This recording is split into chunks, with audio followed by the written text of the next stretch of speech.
The sound of papers ripping echoed through my laboratory as my mother tore through a decade of my research, her face contorted with rage.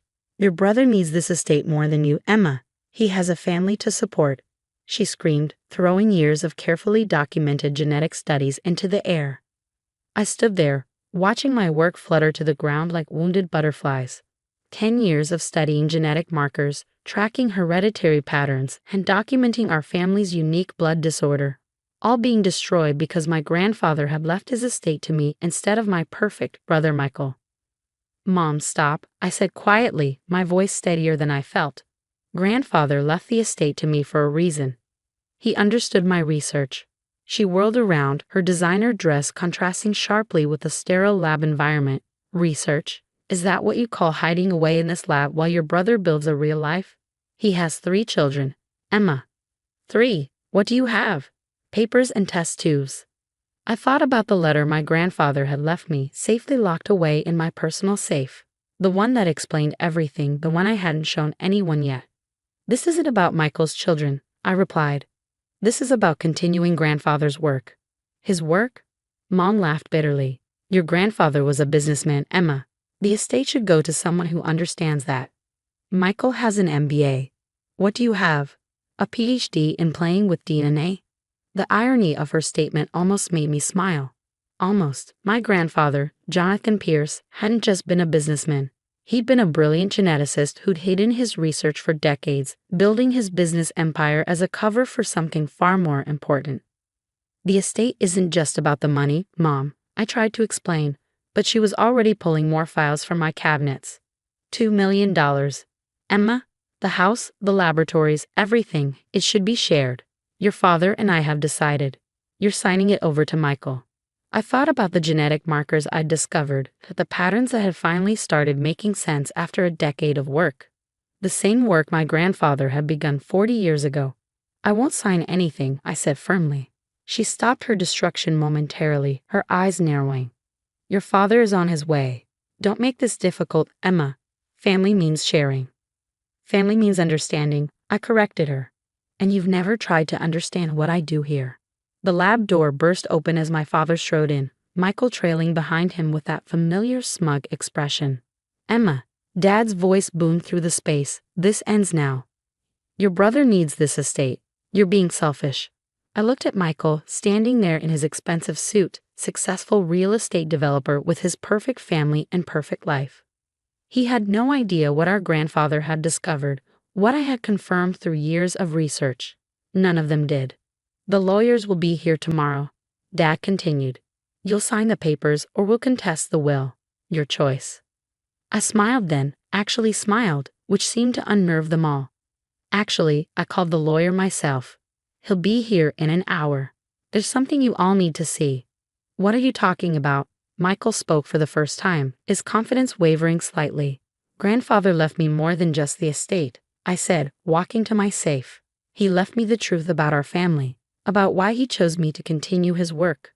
Mom started gathering the scattered papers, probably realizing too late that she destroyed important documents. "What truth?" Emma stopped being dramatic. I pulled out my grandfather's letter and a sealed envelope he'd left with his lawyer. The truth about why our family has a history of blood disorders. Why certain traits only show up in certain branches of the family tree. Why he spent 40 years studying genetics while pretending to be just a businessman. The color drained from my father's face. "Emma, whatever you think you know." "I know everything, Dad," I said quietly. "And in an hour, so will everyone else." Grandfather made sure of that. The hour that followed was tense. Mom tried alternating between threats and guilt trips, while Dad made phone calls in hushed, angry whispers. Michael just sat there, his smugness replaced by something that looked almost like fear. When James Morton, our family lawyer, arrived carrying a thick folder and a grave expression, I felt a strange sense of calm. Everything was about to change, but I was ready. I'd been ready since the day I found the first genetic marker that confirmed my grandfather's suspicions. "Shall we begin?" James asked, setting his briefcase on my desk, carefully avoiding the scattered papers my mother had thrown everywhere. I nodded, pulling out my own research files, the backup copies I kept in the safe, away from my mother's reach. "Yes," I said. I think it's time everyone knew what grandfather discovered. The lawyer began pulling out documents including DNA test results my grandfather had ordered years ago. As he laid them out one by one, I watched my family's faces change from confusion to disbelief to something close to horror. The truth about our family was about to come out, and there was nothing any of them could do to stop it.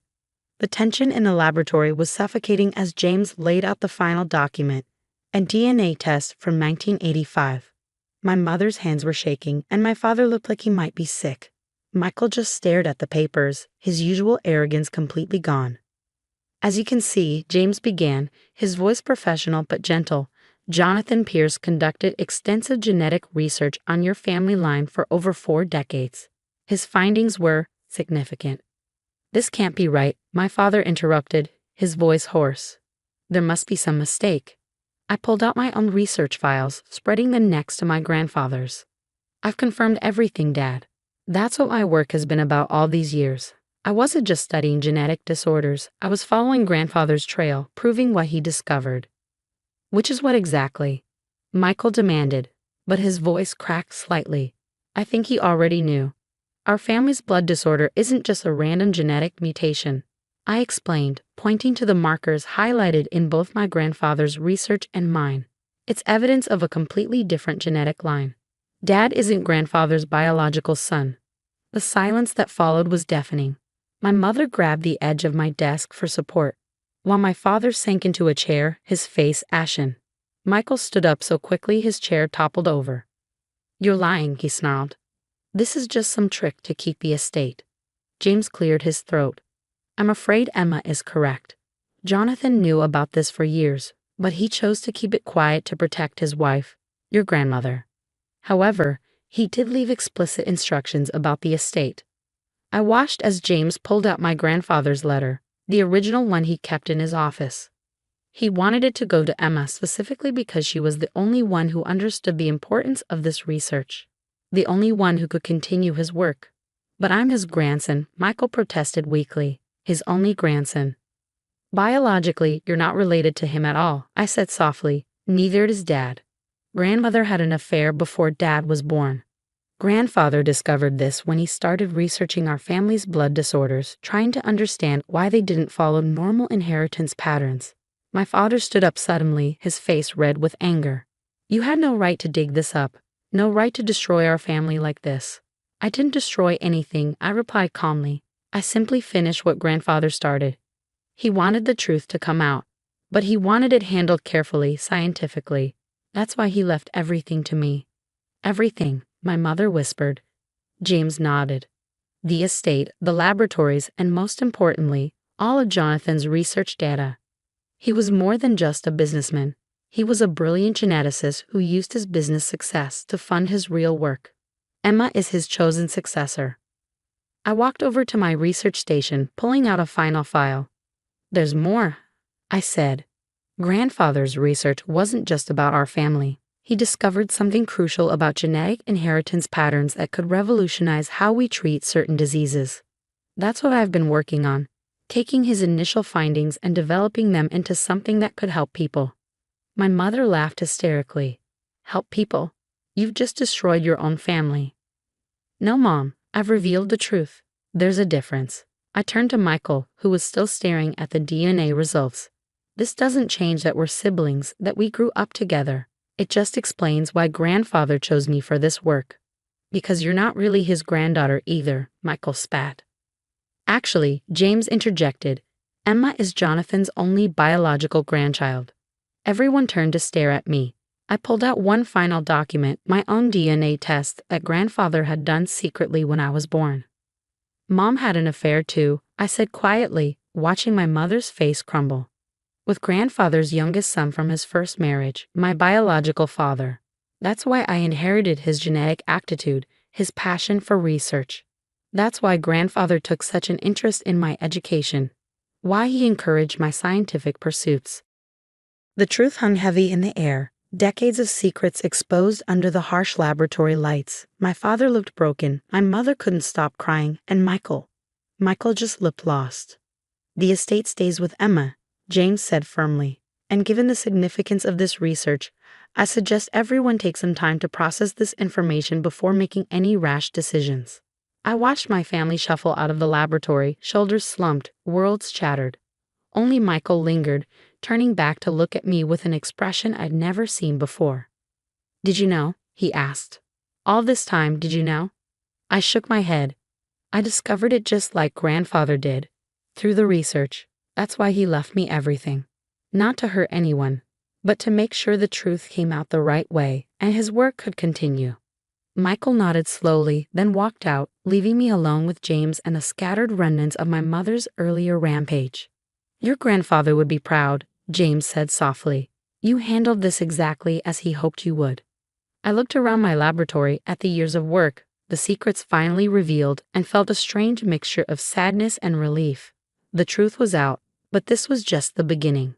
A month after the DNA revelation, I stood in my grandfather's study, now my study, surrounded by his books, his research notes, and the legacy he'd left me. The past few weeks had been a storm of emotions and adjustments, but somehow, everything had fallen into place exactly as he must have planned. My father hadn't spoken to me since that day in the lab, choosing instead to throw himself into his work, avoiding family gatherings and ignoring my attempts to reach out. Mom, surprisingly, had gone the opposite direction. She showed up at my lab 3 days after the revelation, her eyes red from crying. "I never told anyone," she'd whispered. "About James, your real father. I thought I'd taken that secret to my grave." "Grandfather knew," I'd replied gently. "He knew and he still loved you, still protected you. He just wanted the truth to come out after he was gone." She'd broken down then, telling me everything. How she'd fallen in love with James, grandfather's son from his first marriage, during a summer when he'd come to help with the family business. How they tried to resist, but couldn't. How she discovered she was pregnant just after James had died in a car accident. "Your grandfather figured it out when you were about 5, she explained. "You have the same way of looking at things that James did, the same passion for science. He started doing genetic research then, trying to understand more about inheritance patterns. That's when he discovered everything else too." Now, as I organized his papers, I found photos I'd never seen before. Ones of James, my biological father, working in this very laboratory. He had my eyes, my way of furrowing his brow when concentrating. In one photo, he and grandfather were bent over a microscope, both grinning with excitement over some discovery. Michael had taken the news better than I'd expected. He showed up at my lab a week after the revelation, looking uncomfortable but determined. "I've been thinking," he'd said, shifting from foot to foot. "Maybe we could work together somehow. I mean, I know nothing about genetics, but I understand business. If you're planning to develop this research into actual treatments." I'd smiled, recognizing the olive branch for what it was. Actually, I could use help with the business side of things. Grandfather left notes about wanting to establish a research foundation. Now Michael came by twice a week, helping me navigate the complex world of medical patents and research grants. He was still learning to accept that the estate wouldn't be his. But he found a new role, one that suited him better than he'd expected. The biggest surprise came from James Morton, who revealed that grandfather had left one final letter, to be opened a month after the initial revelation. I held it now, my hands trembling slightly as I broke the seal. "My dearest Emma," it began, "if you're reading this, then everything has happened as I hoped. The truth is out, and while it may have caused pain initially, I believe it was necessary. Our family was built on secrets that needed to be brought to light." I sank into his old leather chair, continuing to read. "Your father, my James, was the brightest mind I ever encountered. His death nearly destroyed me, until I realized he'd left behind something precious, you. Watching you grow, seeing his intelligence and determination shine through, gave me hope. You weren't just my granddaughter. You were the continuation of everything James and I had worked towards." Tears blurred my vision as I read on. "The research you've been continuing, it's more important than anyone realizes. James and I discovered something fundamental about genetic inheritance, something that could change how we treat dozens of diseases. But we needed more time, more data. That's why I built the business empire, to fund this research privately, away from corporate interests that might exploit it." The final paragraphs made my heart race. "In the hidden safe behind my desk, combination 23 to 1742. You'll find everything we discovered, including the preliminary trials we ran. With your recent breakthroughs, I believe you're ready to take this to the next level. The estate, the money, the business, it was all meant to support this work. You're not just my heir, Emma. You're the culmination of 3 generations of scientific pursuit. I went to the safe, easily finding it behind an old photograph. Inside were files I'd never seen before, research data that made my previous discoveries look like preliminary sketches. This was what Grandfather and James had been working on, the missing pieces I'd been searching for. My phone buzzed. A text from Michael. Meeting with the patent lawyers set for next week. You ready for this? I looked at the files, at my grandfather's letter, at the photo of James bent over his microscope with the same intense focus I saw in my own reflection. Yes, I typed back. It's time. The truth had shaken our family to its core. But from those tremors, something stronger was emerging. Not just a family bound by blood, but one connected by purpose, by understanding, and finally by truth. Grandfather had known this all along. Sometimes things had to break apart before they could be rebuilt into something better. I opened the first file and began to read, ready to continue the legacy that had been waiting for me all along.